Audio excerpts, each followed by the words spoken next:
Sa bandang 5:19 mark nitong first quarter sa laro ng Lakers at Hornets mga idol, ayan po, pinagsabay muli ni Coach Redick sina AD pati Jackson Hayes. Nung simula ng season ay ginagawa naman na nila to. Sabay nawala after ilang mga laro and lately, ginagawa ulit nila kahit sobrang saglit lang. Tingnan natin kung paano sila mag-perform. Ang nagiging problema rin kasi sa ganitong pagtatambal nga mga idol ay sa opensa. Kita nyo, pagkasalo ni Davis ng bola ay andito po si Hayes sa kanyang paligid.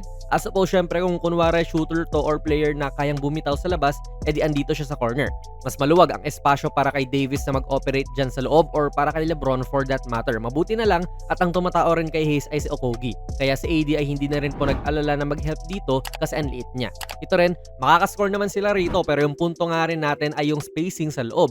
Hindi na makapasok na maayos si AD this time at nag-aabang na rin si Mark Williams dyan sa kanya. Mabuti na nga lang at maganda ang pasahan din nila kaya nakapag-kick out sila sa open na Max Christie. Ganda naman din ang aggressiveness ni AD na umatake. Though sa depensa sa tingin ko po ay mas beneficial nga rin to kay AD kasi mas hindi siya bumubuhat sa kanilang rim protection gawa nung may katuwang din siya. Nung na-drivean siya rito ni Okogie ay umalalay si Hayes dyan sa kanya. Although gagawin rin naman niya nung iba, let's say sina DFS o si Rui. Pero hindi tulad nila, itong si Hayes po ay mas mahaba rin naman talaga. Mas imposing to.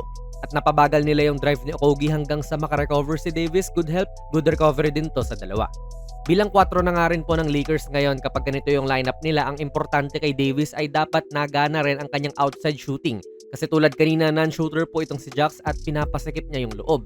Same goes din yan sa mga wish ng ibang mga fans na kunin si Dwight Howard. Kasi hindi naman din siya shooter talaga sa NBA level. So opensa lang to mga idol ha. Kaya rin successful sila nung 2020 kasi matinik din po ang outside shooting ni Davis nun. This game ay ganito rin siya sa mid-range. 42 points nga siya eh. Pag pumasok sa AD dyan ay kukuyugin lang din siya ng depensa at okay lang din naman yun talaga. May malilibre dyan, Matic. Pero yun nga, tinirahan na lang niya si Williams.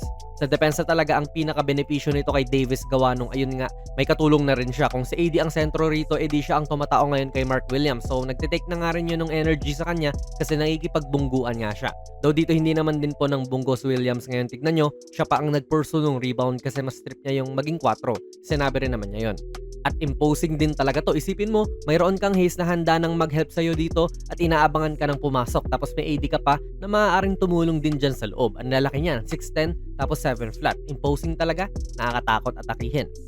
Foul yung ending ng play na ito pero pakita pa rin natin, ayan, habang tangan-tangan po ni Misic yung bola rito ay hindi muli siya makapasok sa loob kasi sa kanan, andyan si AD. Sa kaliwa naman ay si Hayes. Tumesting siya kay AD, napabackpedal. Tumesting naman kay Hayes at ayan, napakick out. Kudos dito kay Okogie mga idol kasi naatake niya yung depensa ni AD at yan yung concept din nung Twin Towers para dito sa LA. May isa pang big man na aalalay kay Davis na utakan nga lang sila ni Okogie rito.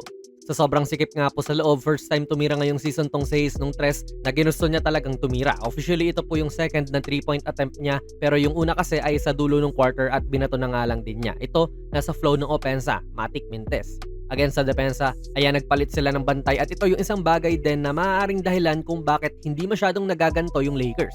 Kasi nagkaka-mismatch nga, pwedeng atakihin ng kalaban yan lagi. Kung kunwari si DFS yung nandito, malamang kayang-kaya yan eh. Eh ngayon si Hayes medyo may duda ka pa, hindi ba? Kung kunwari din si Steph Curry o si Tyrese Maxey yung nandyan na may hawak ng bola, malamang mas delikado rin. Pero again, ang benefit din ay kung sakaling umatake itong si Smith ay andyan si Davis na handang umalalay. Parang urong sulong lang din. Good job si Hayes dito at tinapal niya yung tira. For now mga idol, hindi ko pa nakikita na talagang dominating yung 2 big man lineup na kasama ni AD itong si Jackson Hayes. Parang urong sulong lang din eh. Yung tipong may mga advantages pero mayroon din namang mga disadvantages. Kaya malamang base sa kalaban na lang talaga kung paano titimplahin ni Coach Redick yung ganitong klaseng lineup. Kung mala Miles Turner lang sana si Hayes ay ideal to kasi yun nga lang athletic freak lang din kasi siya at energy guy. Pero kayo ba? Gusto nyo pa bang makita yung tambalan na ito ng mas matagal para sa LA Lakers? Ilagay nyo lang po ang inyong mga komento sa ating comment section sa baba.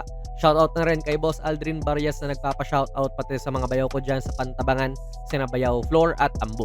Salamat sa suporta nyo. Sali na rin kayo ng ating giveaway nung Pasko pa dapat to eh. Kaso nga lang ay hindi pa nare-reach yung ating goal. Hanapin nyo lang yung video natin na may ganitong thumbnail ni Kai Soto. Andun po yung mga mechanics. Kung nagustuhan nyo po ang ating video ay pakipindot na lang idol ng like button. Mag-subscribe ka na rin sa ating channel. At ako nga pala si Jonas PB. And as always, hanggang sa muli.